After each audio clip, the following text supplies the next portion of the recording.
Veamos cómo dice Jesucristo en su mensaje a la Odisea. Eso está en el libro de Apocalipsis, el capítulo 3, versículos 14 al 22. Y el Señor Jesucristo dice: escribe al ángel de la iglesia en la Odisea, el Amén, el testigo fiel y verdadero, el principio de la creación de Dios, dice esto: yo conozco tus obras, que ni eres frío ni eres caliente. Ojalá fuese frío o caliente, pero por cuanto eres tibio y no frío ni caliente, te vomitaré de mi boca. Porque tú dices: yo soy rico, me he enriquecido y de ninguna cosa tengo necesidad.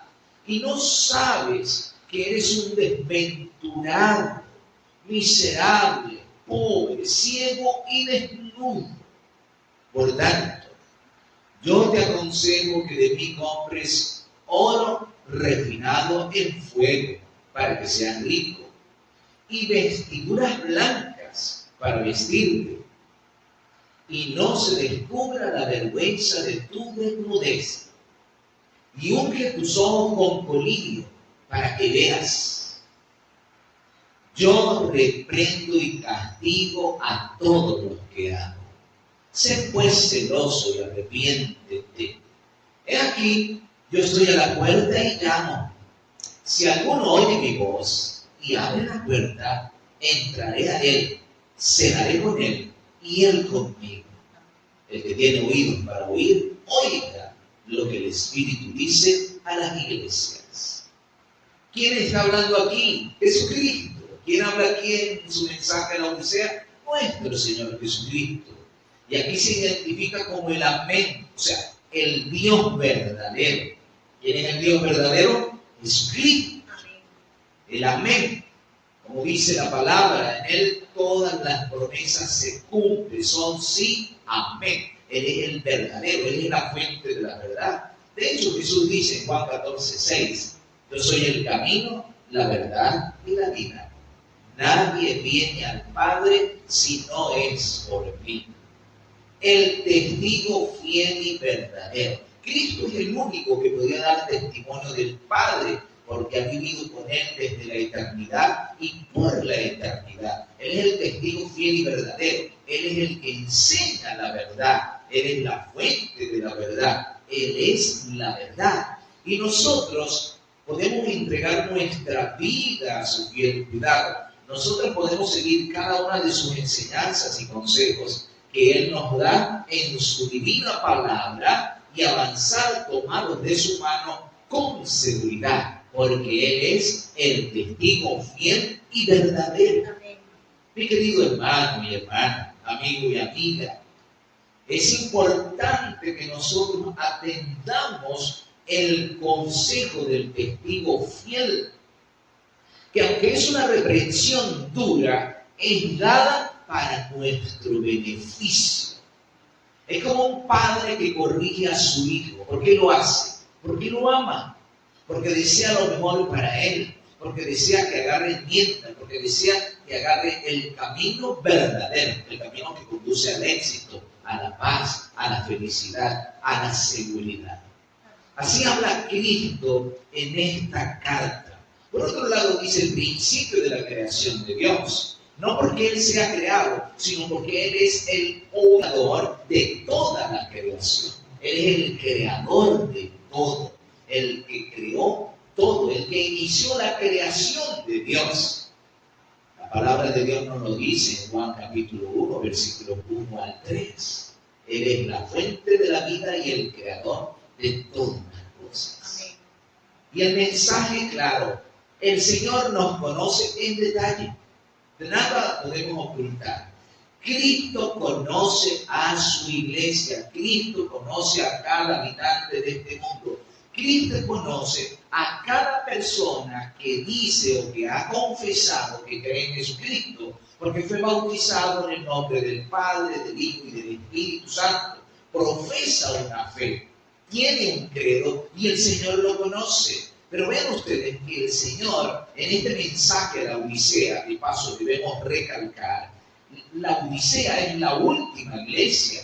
Este es un mensaje que fue dirigido a una iglesia en particular, en un tiempo en particular, pero es un mensaje especialmente destinado a todas las personas que creen en Jesucristo, independiente de su denominación, de su iglesia, de la denominación a la cual pertenezcan. Este es un mensaje para cada uno de nosotros que decimos creer en Cristo. Y una de las cosas de las cuales Cristo se está quejando de los creyentes en Él en este tiempo es de su tibieza espiritual.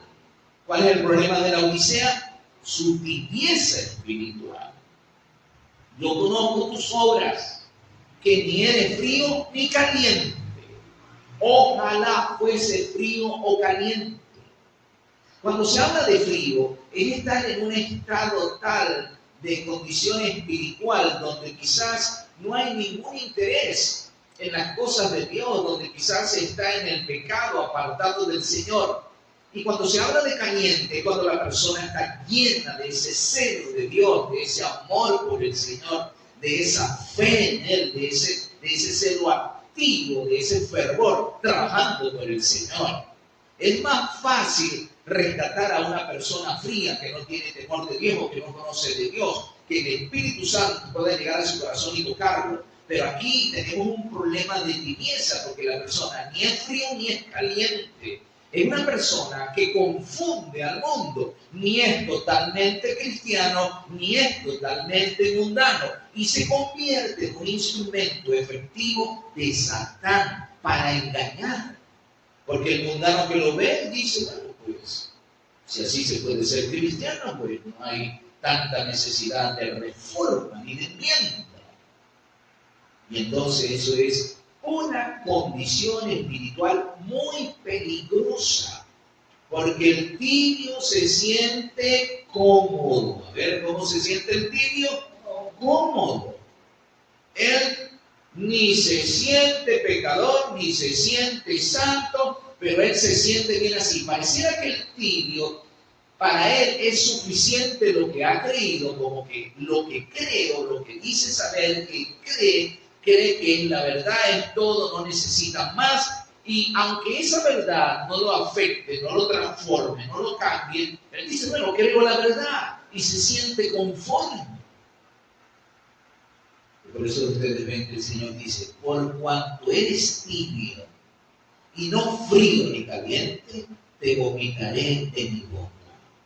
Mis hermanos, el Señor da tiempo para que su mensaje produzca una reforma, para que su mensaje produzca un cambio en las personas que dicen creer, para que las personas se santifiquen, se transformen por el poder, la gracia de Jesucristo, por el Espíritu Santo obrando en sus vidas, por la palabra haciendo el trabajo que debe hacer.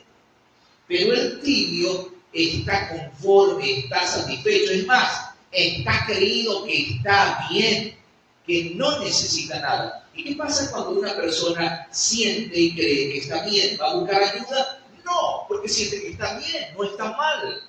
Es como el alcohólico. El alcohólico dice, no, yo no soy alcohólico. Yo no necesito ningún psicólogo ni psiquiatra me ayuda, yo estoy bien. Yo soy un bebedor social y no hace ningún cambio en su vida, no tiene necesidad y sigue con su conducta que está destruyendo su familia, su vida, su trabajo, su salud. De igual manera en la salud espiritual. El tibio está en tal condición de tibieza que no tiene necesidad del Espíritu Santo, no tiene necesidad de ayuda, está satisfecho. Y el Señor da tiempo. Vean ustedes, el Señor no lo vomita de inmediato. El Señor dice, por cuanto no eres frío ni caliente, te vomitaré. O sea, hay un proceso mediante el cual el Señor trabaja. ¿Y de qué manera trabaja el Señor?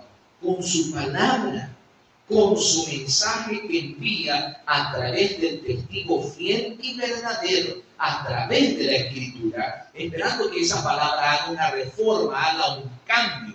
Pero si finalmente no se produce ningún cambio en la vida de las personas que dicen creer y siguen con su condición de tibieza, ¿qué va a pasar? Finalmente un día el Señor los va a vomitar de su boca.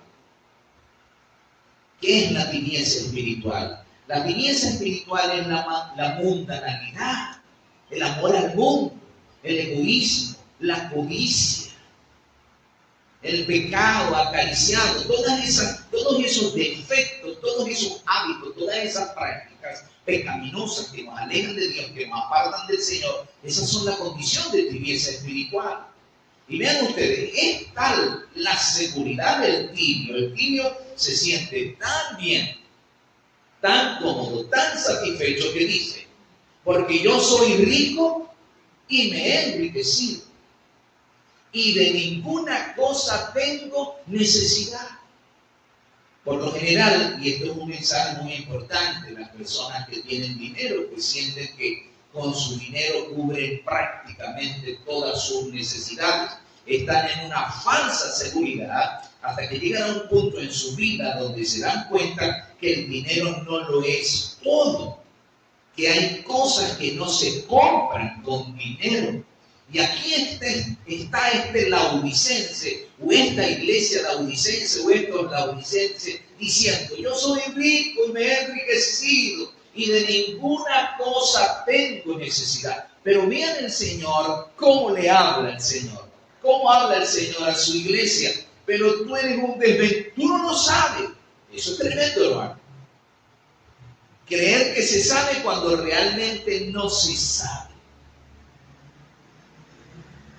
Tú no sabes que tú eres un desventurado, miserable, pobre, desnudo y ciego.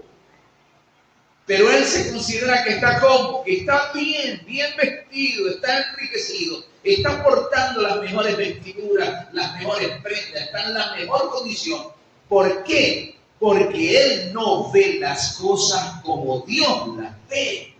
Por eso nosotros necesitamos el auxilio del Espíritu Santo y de su palabra, porque eso va a ser lo que nos va a permitir a nosotros ver las cosas como Dios las ve. Porque hay cosas que a nosotros nos pudieran parecer que no son pecaminosas, pero cuando nosotros las estudiamos a la luz de la palabra, a la luz del mensaje del testigo fiel, a la luz de la influencia y discernimiento que da el Espíritu Santo, nos damos cuenta que aquello que nosotros queremos que no es pecado, realmente ante los ojos de Dios es pecado.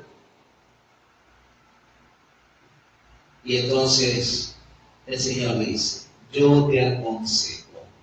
Vean ustedes qué tierno y bondadoso es el Señor. Él no obliga a nadie, Él no empuja a nadie, Él no impone su doctrina ni su consejo a nadie, ni su verdad. Él nos da el consejo, mira, yo te aconsejo que de mí compres oro refinado en fuego para que seas rico. ¿Qué cosa es el oro refinado en fuego? El oro refinado en fuego es la fe que obra por amor. ¿Qué cosa es el oro refinado en fuego? La fe que obra por amor. La fe verdadera, la fe ferviente, la fe perseverante, la fe que no se suelta del Señor, como Jacob aquella noche cuando luchaba con Dios en oración, que le dijo al Señor, no te suelto si no me bendices. Una fe que se aferra a Cristo hasta tener la certeza y la seguridad de recibir lo que espiritualmente se ha pedido, el beneficio que se ha pedido para el desarrollo y el crecimiento espiritual. Y luego añade, y vestiduras blancas para vestirte. En el libro de Apocalipsis, el capítulo 19, versículo 8, se nos dice que las vestiduras blancas son las acciones justas de los santos, es la justificación por la fe, es la justicia de Cristo, es el perdón de los pecados. En el libro de Zacarías, en el capítulo 3, ustedes ven que cuando el sacerdote recibe el perdón, se le quitan las vestiduras viles y se le ponen vestiduras especiales. El Señor nos viste con vestiduras blancas. El Señor nos viste con el manto de su justicia, que no tiene ni un solo hilo de fabricación humana. Todo es tejido en el telar del cielo. Alabado sea el Señor. Y luego el Señor añade: y unge tus ojos con colirio para que veas. Recuerde que cuando una persona no ha aceptado a Cristo, no tiene el conocimiento de su palabra, o no ha permitido que esa palabra haga el cambio y la transformación en su vida, está en oscuridad, está en tinieblas, está ciego. Y ustedes saben que no hay peor ciego que el que no quiere ver. Aquí nos dice que nosotros vamos a ver. ¿Qué es ver según la Biblia? Ver es entender. Ver es comprender y ver las cosas como las ve Dios y vivir de la manera como Dios quiere que nosotros vivamos. Unge tus ojos con colirio para que veas. Eso representa al Espíritu Santo. ¿Qué representa? Usted y yo necesitamos el Espíritu Santo. Lo necesitamos a diario, lo necesitamos a cada hora, constantemente, porque el Espíritu Santo, de acuerdo a las palabras de Jesús, registradas en Juan 16:8, nos dice que el Espíritu Santo es el que convence de pecado, de justicia y de juicio. Por eso nosotros debemos ser sensibles al mensaje del testigo fiel y verdadero, Jesucristo, a la persuasión que el Espíritu Santo hace a nuestro corazón. Su palabra es vital, pero eso nosotros necesitamos el consejo del testigo fiel, o sea, escudriñar la palabra con el auxilio del Espíritu Santo permanentemente para poder ver, entender aquello en lo cual necesitamos mejorar, necesitamos cambiar, necesitamos avanzar, porque la vida cristiana es una vida de constante crecer, una vida de constante avanzar. El camino de la vida cristiana avanza hacia adelante y hacia arriba por la gracia de nuestro Señor Jesucristo. Amén. Hay otra cosa que Jesucristo añade acá: yo reprendo y castigo a todos los que amo. El Señor aplica disciplina en sus hijos. ¿Por qué? Porque los ama. El Señor aplica el correctivo porque quiere que sus hijos vean que necesitan mejorar. A veces nosotros como creyentes en Cristo somos llevados a circunstancias, a adversidades, a dificultades, donde nos vemos en pruebas duras, pruebas extremas, para que nos demos cuenta de nuestra tremenda necesidad y de la importancia de depender de Jesús y de buscarlo de corazón todos los días de nuestra vida. Yo reprendo y castigo a todos los que amo. Cuando seamos sometidos al castigo, no debemos quejarnos, sino debemos alabar a Dios. Debemos depender de Él, debemos confiar en Él y saber que Él nos llevará a través de todo ese proceso de prueba para un crecimiento espiritual. Porque es el propósito del mensaje divino. Yo reprendo y castigo a todos los que amo. Amén. Sé pues celoso y arrepiéntete. ¿A qué nos llama el Señor? Al arrepentimiento. El Espíritu Santo nos va a dar el discernimiento.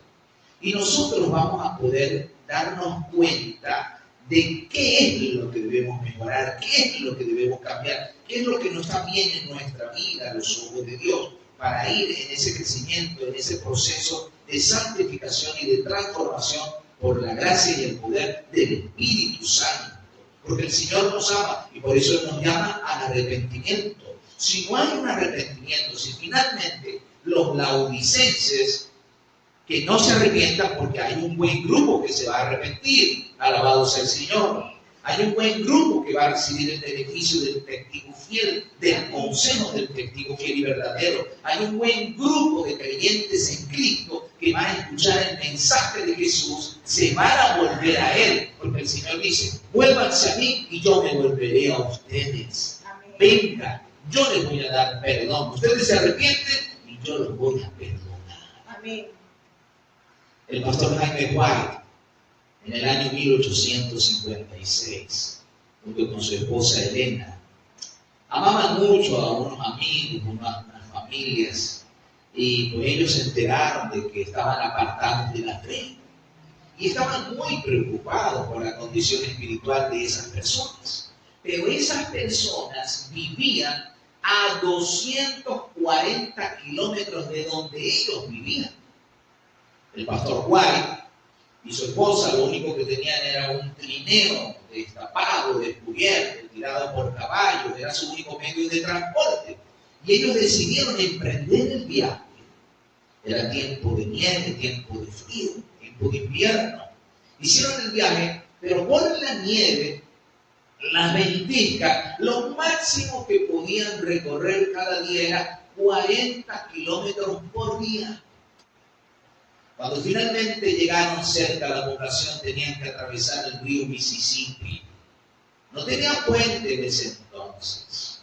Parte estaba congelada.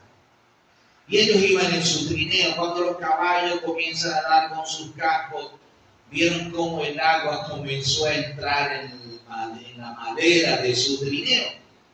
Y los agricultores, la gente que estaba allí a la otra orilla del río, estaban esperando ver cómo el pastor White y su esposa se ahogaban.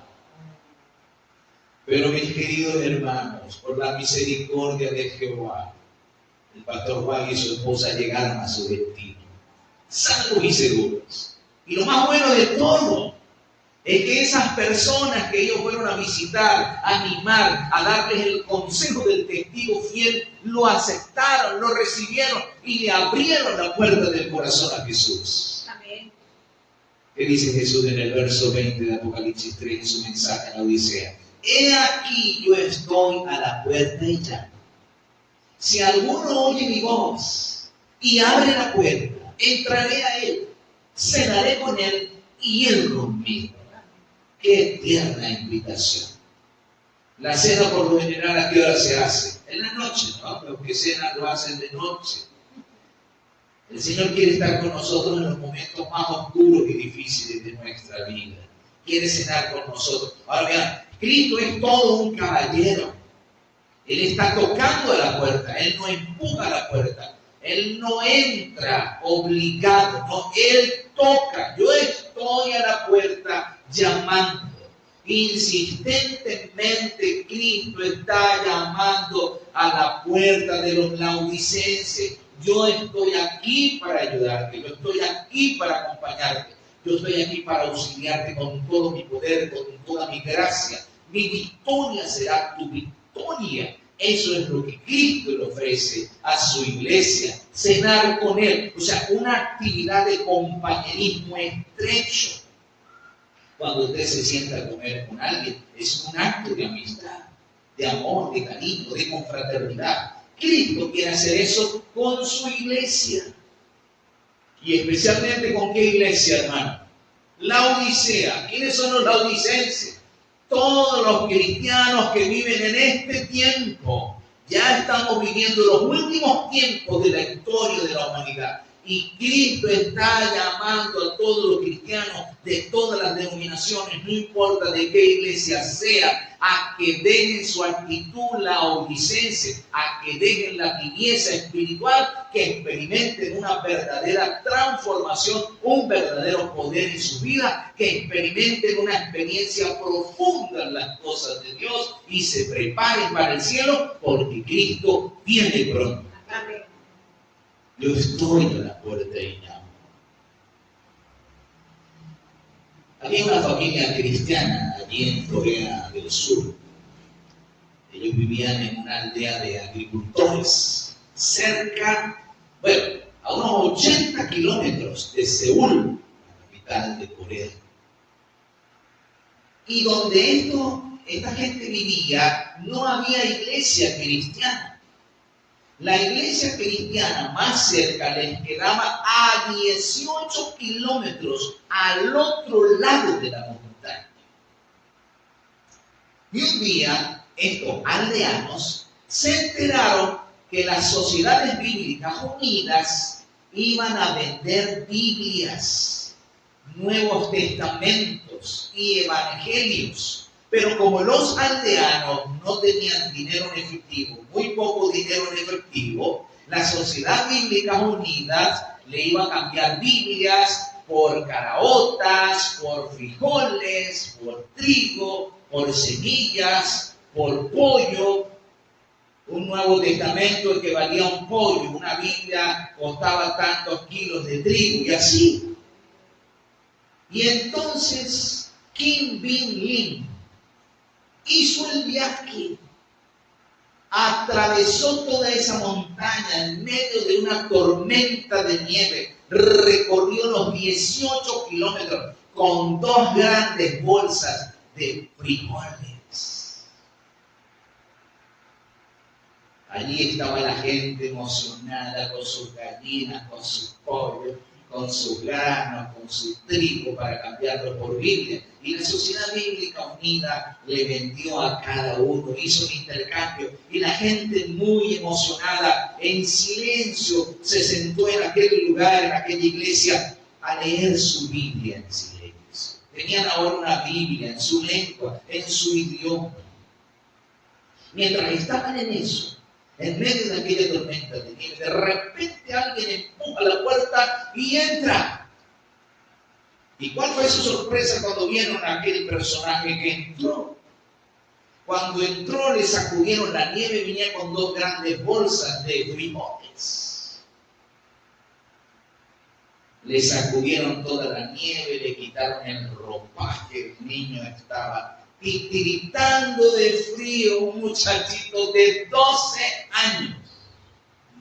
Había hecho el recorrido de 18 kilómetros a pie a través de toda esa montaña, en medio de esa tormenta de nieve. El presidente de la Sociedad Bíblica Unida, cuando estaba allí, quedó asombrado. ¿Cómo es tu nombre? Kim Bin-Lin. He oído que ustedes van a cambiar Biblias por trigo, por frijoles, y aquí yo traigo para que me vendan una Biblia. Claro que sí. ¿Y por qué no vino tu papá?, le dice el presidente de la Sociedad Bíblica. Es que mi papá tiene que atender los animales, tiene que cuidarlos en medio de este tiempo de frío, y además mi mamá está enferma y tiene que cuidarla, por eso vine yo. La Sociedad Bíblica Unida y los hermanos allí presentes quedaron asombrados. Que ese niño, Kim Bin-Lin, había hecho ese recorrido para adquirir una Biblia. Pregunto, ¿será que Kim Bin-Lin y su familia y su población estaban dispuestos a abrir la puerta del corazón a Jesús? Claro que sí. Querían la palabra, querían el consejo del testigo fiel. Mis queridos, el Señor Jesucristo viene pronto. En su mensaje a la Odisea, el Señor Jesucristo nos dice: al que venciere, le daré que se siente conmigo en mi trono, así como yo he vencido y me he sentado con mi Padre en su trono. En Mateo 19, 27 al 29, los discípulos le preguntaron al Señor Jesús: nosotros hemos dejado casa, trabajo, familia, todo, por seguirte a ti, ¿qué tendremos?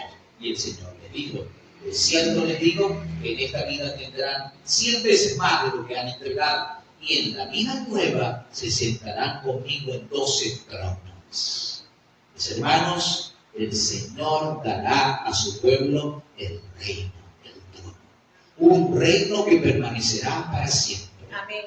No debemos permitir que nada, o si algo se ha interpuesto en la puerta de nuestro corazón, sea lo que sea, cualquier tipo de pecado, codicia, defecto de carácter, mal hábito, pecado oculto, todo eso debe ser derribado. Y nosotros debemos abrir la puerta para que Cristo entre y se quede en nuestras vidas para siempre. Estamos dispuestos nosotros que Cristo se quede en nuestro ser, a compartir la vida con Él, a obedecer el mensaje y el consejo del testigo fiel. Que Dios les bendiga, que el Señor les guíe con su Santo Espíritu.